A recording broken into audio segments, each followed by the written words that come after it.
Hola, bienvenidos a mi sillón bíblico. Bueno, ya hoy tuvimos un corto, pero ahora tenemos el vídeo largo del fin de semana. ¿De qué vamos a hablar hoy? Bueno, vamos a empezar un poquitito a trabajar con los salmos. Algo que vine prometiendo, que dije que a partir de este año iba a trabajar un poco más con los salmos, pero ¿qué ocurre? Que vinieron unos primeros días que realmente quería rehacer aquellos vídeos sobre el Sermón del Llano. Entonces tenía que esperar, porque no puedo hacer todo junto, Así que hoy sí que comenzamos un poco a trabajar con los salmos. No voy a hacer un vídeo de introducción completa al tema de los salmos porque ya lo tengo hecho en este curso que les subí, bueno, mejor dicho, que liberé ayer. Entonces, los que quieran pueden escuchar el encuentro 1, que es una introducción general a los salmos. De todos modos, hay cositas que iré planteando a medida que nos van apareciendo en los salmos de la liturgia. Miren, la liturgia tiene un modo, yo creo que es muy peculiar de leer los salmos.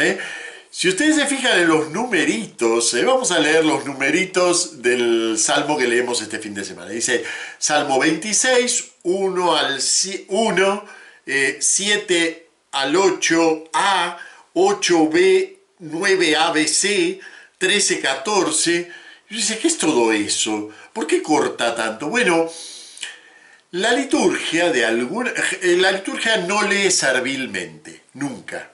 No, la liturgia es el antifundamentalismo. No lee servilmente nada. Siempre está en diálogo con esta palabra, que es palabra de Dios, pero también es una palabra muy literaria. Entonces está siempre en diálogo.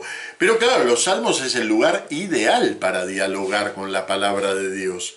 Porque hay algo más palabra del poeta que el salmo. Notamos su humanidad. Y sin embargo, como algún curso mío también lo he titulado así, es palabra de Dios dirigida a Dios. O sea, es como un ida y vuelta. Bueno, el salmo es el lugar ideal para ese diálogo que la liturgia quiere establecer. Claro, a veces quizás no entendemos lo que pasa en la liturgia de la palabra porque esperamos que la liturgia sea como el catecismo, que nos cuenta cosas muy hechas sobre Dios. Pero la liturgia no es como el catecismo. La liturgia no son las preguntas respondidas. La liturgia nos enseña a utilizar el lenguaje de lo divino, a hablar de Dios y con Dios. Entonces, claro, el Salmo es el lugar ideal para eso. ¿Y cómo hace la liturgia para retomar el Salmo, pero de una manera nueva, creativa?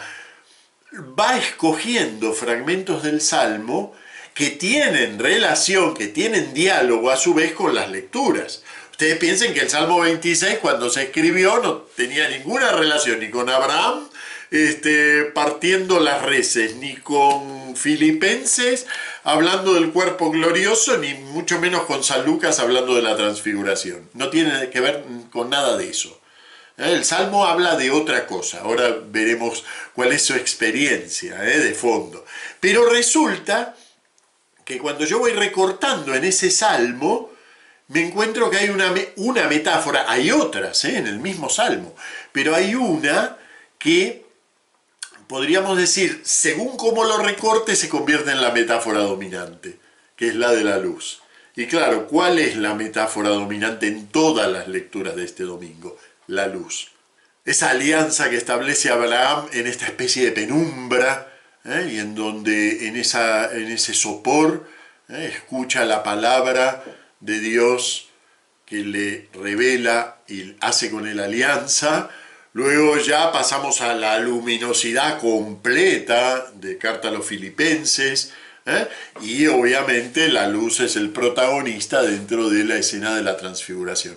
Entonces, ¿qué ha hecho la liturgia con el Salmo 26? De todo lo que ese Salmo contiene, que son otras también las metáforas dominantes en este Salmo, pero de todas se ha quedado con el Señor es mi luz y mi salvación. ¿A quién temeré?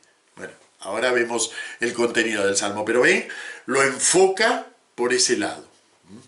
Bien, Un poquito sobre los números de los salmos. Yo sé que esto siempre causa confusión. Lo tienen tratado en esa primera clase y lo tienen tratado en un escrito mío que se llama La doble numeración de los salmos. No se confundan. En la liturgia el número de salmo no coincide con lo que ustedes buscan en la Biblia. Hay dos sistemas de numeración, hebreo y griego. Para que lo hagamos muy simple, la Biblia impresa trae la numeración hebrea, mientras que la Biblia litúrgica, la citación litúrgica, trae la numeración griega. Y esa numeración, casi al completo, casi en toda la serie de salmos, tiene un número de diferencia. Entonces, este mismo salmo, si ustedes lo buscan en la Biblia, es el 27, no el 26. Pero bueno, en la liturgia se llama el 26. Ahora no me voy a poner a explicar por qué ocurre eso, pueden, ya les digo, buscar mi artículo, La doble numeración de los salmos, donde además en las tablas de equivalencia entre uno y otro, y por qué se produce, etcétera, etcétera. Así que todo eso es un tema técnico que de lo único que nos sirve es para que no nos confundamos y ir a buscar en la Biblia el 26 y decimos, ¿dónde está esto que se lee en la liturgia? Bueno, es que hay que ir uno más, al 27. Bueno, muy bien. Luego el modo de citar el salmo en la liturgia es un poquitito peculiar, porque yo aquí pondría, por ejemplo, versículo 1, después 7 al 9 y después 13 al 14. Eso sería el modo normal de citar, tal como de hecho está, que es lo que de hecho se está leyendo. Pero en la citación litúrgica se trata de reflejar también cómo se han cortado las estrofas. Por eso dice 1, 7 a 8a, o sea, el primer éstico de la estrofa, después 8b a 9 ABC, son los modos como se han cortado las estrofas. Por eso es tan rara la forma que tiene la cita sálmica. Ustedes no se fijen mucho en el ABC, fíjense los versículos, que es el modo normal de buscar. El ABC es la división en pequeñas unidades dentro del versículo, es una división que hacemos mentalmente, no se encuentra en la edición impresa. No existe ningún versículo 8a en la edición impresa, es una construcción mental. Existe el versículo 8 dividido en A y B mentalmente. Y hablando de dividir en A y B mentalmente, lo primero que tenemos que saber del Salmo es que utiliza un lenguaje peculiar, un lenguaje poético. ¿Y qué es un lenguaje poético? Bueno, cada cultura ha encontrado su modo de fugar desde la palabra prosaica, de la palabra que describe, de la palabra que señala, de la palabra que muestra lo que está manifiesto, lo que se puede ver. Eso es la palabra prosaica, ¿sí? Esto es un teclado. Bueno, cada cultura ha encontrado el modo de, con las mismas palabras con las que yo me muevo en un mundo hecho de prosa, poder fugar hacia sentidos que no están ni señalados, ni manifiestos, sino que son sentidos que están más en la hondura. Por eso a veces confundimos la poesía con el sentimiento, pero no es lo mismo. La poesía no siempre expresa sentimientos. El sentimiento es algo no visible dentro de la espiritualidad del hombre, pero es solo un pedacito y además es algo tan cambiante y tan individual que incluso yo les diría la poesía tiene poco que ver con los sentimientos. Pero es verdad que puedo utilizar el lenguaje poético para nombrar sentimientos.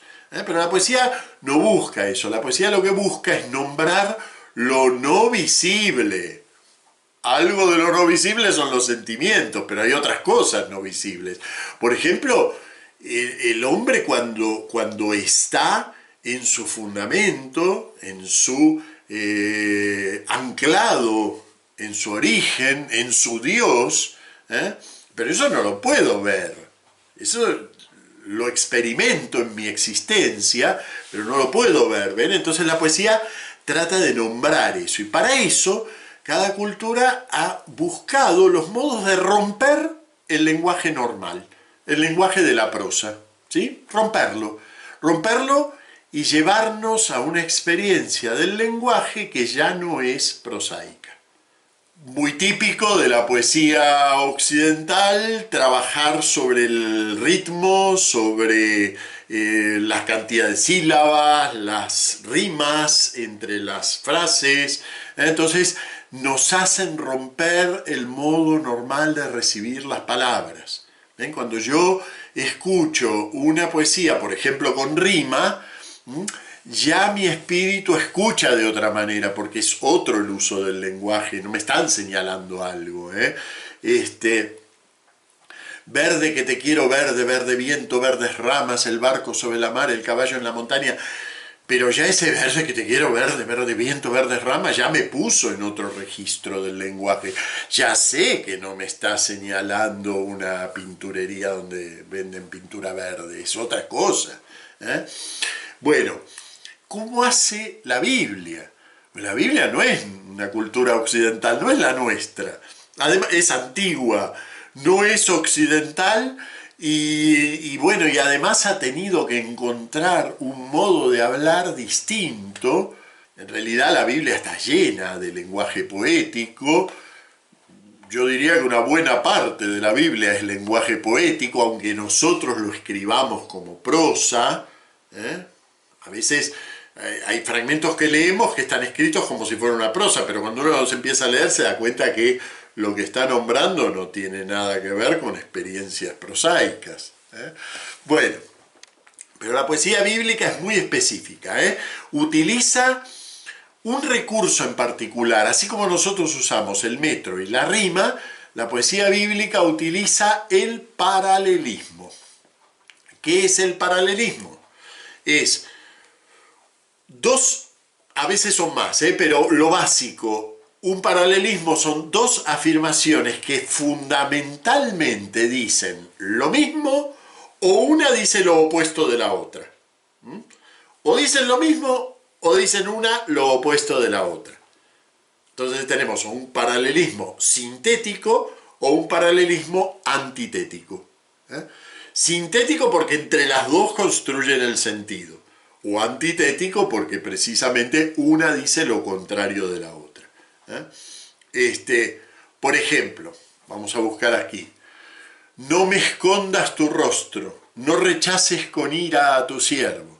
Bueno, en realidad conceptualmente está diciendo lo mismo. Oigo en mi corazón, buscad mi rostro, tu rostro buscaré, Señor. ¿Ven?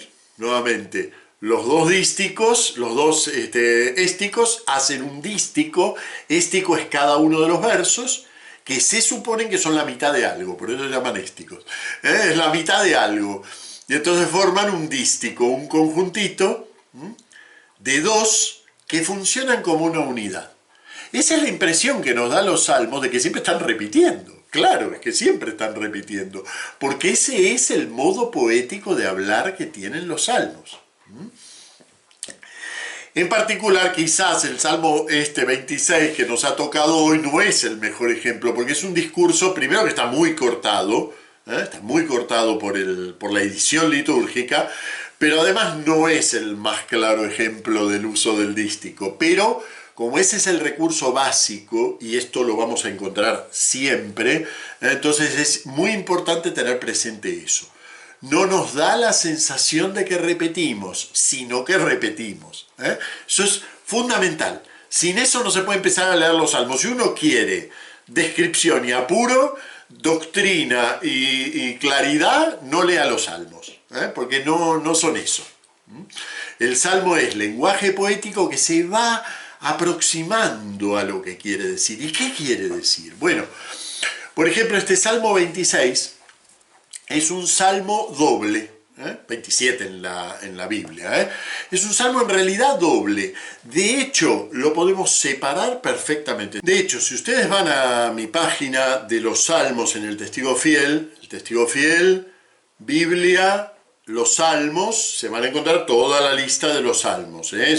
Como ahí se utiliza la traducción litúrgica, ojo, se usa la numeración bíblica, pero con la traducción la misma que usamos en la liturgia. Entonces es una buena fuente para los que quieran estudiar un poquitito más los salmos tal como los leemos o en la liturgia de las horas o en la misa. Bueno, ahí en esa lista se van a encontrar con que el Salmo 26 está directamente dividido en dos como si fueran dos salmos. Salmo 27, versículos 1 al 6, primera parte, digamos. ¿Por qué? Porque tiene como un tema propio. El Salmo 27, primera parte, trabaja sobre una imagen bélica, pero de una manera muy particular, que ahora la voy a comentar. Y la segunda parte, Salmo 27, o 26 en la liturgia, 27, 7 al 14, es un salmo normal, habitual, de súplica y de lamentación por el enemigo, por la amenaza.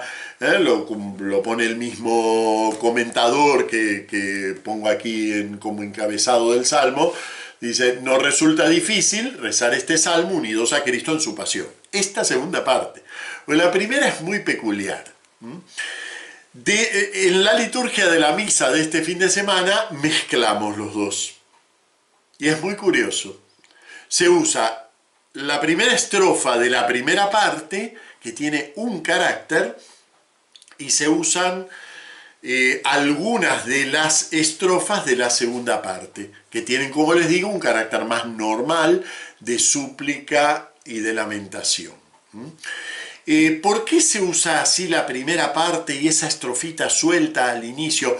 Porque de alguna manera esa estrofita, que es la que contiene la metáfora de la luz, ilumina también el resto, ilumina la súplica, la lamentación de la segunda parte.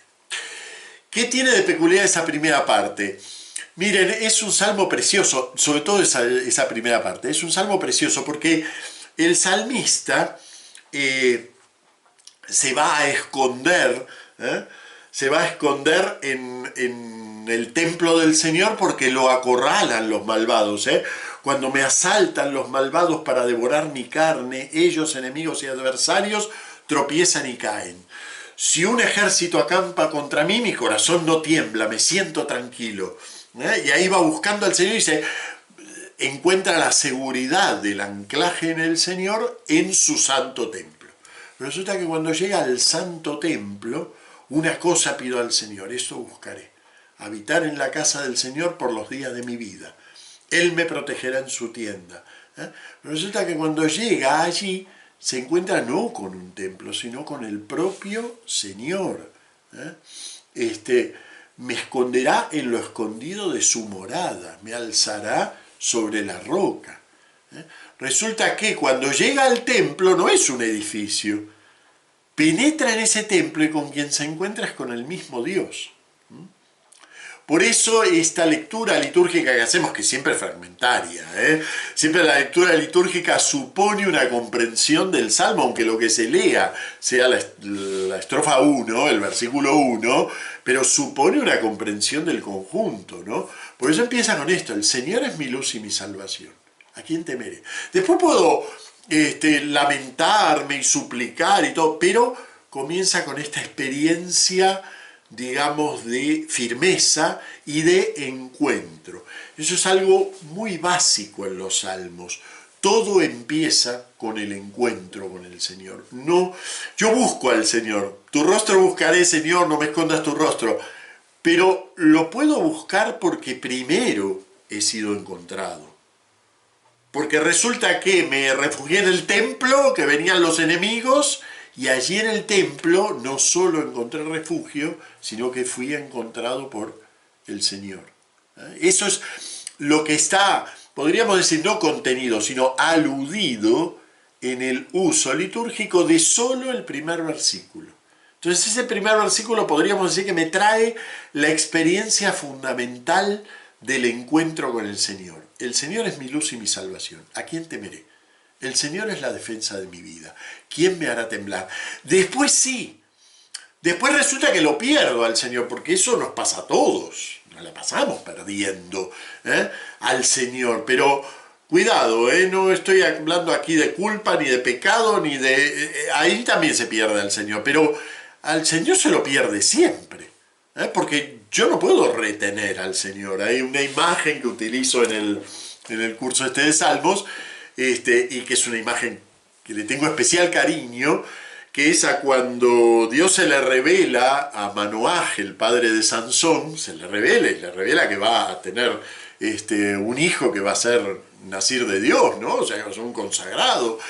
El otro le quiere hacer un sacrificio a Dios, pero ahí sospecha que ese ser que le está hablando es algo muy especial, no es un tipo cualquiera, pero bueno, por ahora se mantiene en la reserva, como el otro no quiere decirle quién es, entonces enciende un fuego para hacer el sacrificio y de repente el ángel de Yahvé empieza a volar sobre la llama y se va. Y entonces ahí Manoaj se da cuenta que ha estado con el Señor. ¿Ven? Esa es una experiencia muy fundamental de la vida de fe. La experiencia de he estado. No estoy, he estado con el Señor. Pero claro, ¿dónde lo tengo ahora? Cuando lo quiero nombrar ya no está. Cuando lo quiero nombrar ya ha desaparecido. Esa es otra experiencia fundamental de la vida religiosa. El que no acepta que la vida religiosa es eso, es un continuo, cuando lo nombro ya no está, porque imagínense qué chiquitito sería un Dios que yo lo nombro y está cuando lo nombro, ¿no? Qué pequeñito, pues sería un Dios de bolsillo. Pero no, este Dios, escúchame Señor, que te llamo, ten piedad, respóndeme. Claro, yo ahora le pido, pero le pido sobre la base de que el Señor es la defensa de mi vida, el Señor es mi luz y mi salvación. Aquella experiencia está fundando. Y como está fundando, yo me puedo mover en el estar y no estar de Dios, en la llama esa zigzagueante, para usar la metáfora del Génesis, en esa llama zigzagueante en la que el ángel de Yahvé toma vuelo. Me puedo mover en esa experiencia, pero me puedo mover porque estoy fundado en la experiencia. Por eso es tan linda la mezcla que hace este uso litúrgico, que dice, bueno, ven, nos evoca un poco lo que pasa en la transfiguración. Ven a ese Jesús glorioso y de repente termina toda la experiencia, bajó una nube, los cubrió con su sombra y bajan en silencio, no cuentan nada a nadie. Ellos guardaron silencio y por aquellos días no contaron a nadie de lo que habían visto. Bueno, ¿ven? Esa experiencia de encuentro da lugar a que cualquier búsqueda es en realidad una búsqueda realizada en un espacio en donde ese Dios a tientas está. Yo se lo tengo que pedir, no rechaces con ira a tu siervo. No me escondas tu rostro, tú eres mi auxilio, no me deseches.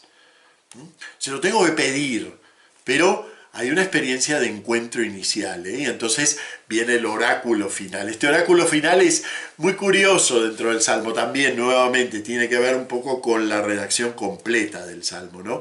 Porque se puede decir que rompe el lenguaje del Salmo. Aparece una tercera voz, digo tercera porque hay una voz que no habla, que es la de Yahvé, que está siendo buscado. Escúchame Señor, que te llamo, ten piedad, respóndeme. Dejamos el agujero para que hable cuando quiera. Así que hay una segunda voz ahí que es la de Yahvé, pero en todo el Salmo no se escucha en ningún momento. Pero, entonces está la voz del salmista, la voz de Yahvé en el agujero, hablará cuando quiera, pero hay que dejarle el espacio a esa voz, y aparece una tercera voz, una voz oracular, una voz que, ¿desde dónde habla? Quizás habla desde la experiencia de toda la comunidad, quizás habla desde la tradición, dice, el salmista dice, espero gozar de la dicha del Señor en el país de la vida. Claro, después de pedirle que venga, que aparezca, que hable, todo eso, tú eres mi auxilio, no me deseches. Entonces dice, espero gozar de la dicha del Señor en el país de la vida. Bueno, dice otras cosas más, muy bonitas también, ¿no? Hay una frase que me parece particularmente hermosa en este salmo, que no la leemos en la liturgia de este domingo, pero que forma parte de esta secuencia, ¿no? Si mi padre y mi madre me abandonan, el Señor me recogerá. Claro, uno piensa, el último que te puede abandonar en esta vida es tu padre y tu madre, ¿no? Los últimos que te pueden abandonar. Pero bueno, si mi padre y mi madre me abandonan, el Señor me acogerá. O sea, tal es la certeza de esta, que la da esta experiencia inicial, tal es la certeza que Él puede esperar gozar de la dicha del Señor en el país de la vida. Como ven, Él tiene una certeza muy grande. Bueno, y ahora viene una voz oracular, que no sabemos de dónde habla, es una tercera voz, o es la de Yahvé. Es una tercera voz en realidad. Habla incluso en tercera persona. Espera en el Señor, sé valiente, ten ánimo, espera en el Señor. Algunos, reconstruyendo la historia poética del Salmo, dicen, bueno, este es el oráculo, el peregrino va hacia el templo, entona su alabanza al templo, su petición al Señor, y esta es la respuesta oracular que le da el sacerdote que lo recibe. Puede ser, no hay ningún problema en que sea así, pero en realidad es una voz misteriosa, ¿no? Es una voz que es la de la comunidad, que es la de la tradición, que es la de la propia firmeza de la palabra, y en la que está hablando, porque esa voz está hablando con mucha autoridad, no está hablando con una autoridad más o menos, ¿no? Está diciendo que espere, que espere en el Señor, porque se le va a dar. Entonces, claro, nosotros cuando vamos a alguien, sí, mañana tengo un examen, no te preocupes, te va a ir bien. ¿Y tú qué sabes que me va a ir bien? No, te va a ir bien. ¿Por qué me va a ir bien? Pero aquí sí habla con autoridad. Normalmente usamos esa autoridad sustituta, pero para calmar los ánimos, nada más. Pero aquí está realmente hablando con autoridad. Este final oracular le da como una vuelta al Salmo, ¿no? Porque uno se pregunta, ¿quién habló en realidad ahí? Esa segunda voz que no habló en todo el Salmo, ese agujero por el cual deberíamos escuchar a Dios, pero solamente le pedimos que hable. No lo escuchamos, no dice nada en este Salmo, en otros habla, en este no dice nada. ¿Y no será esa última voz?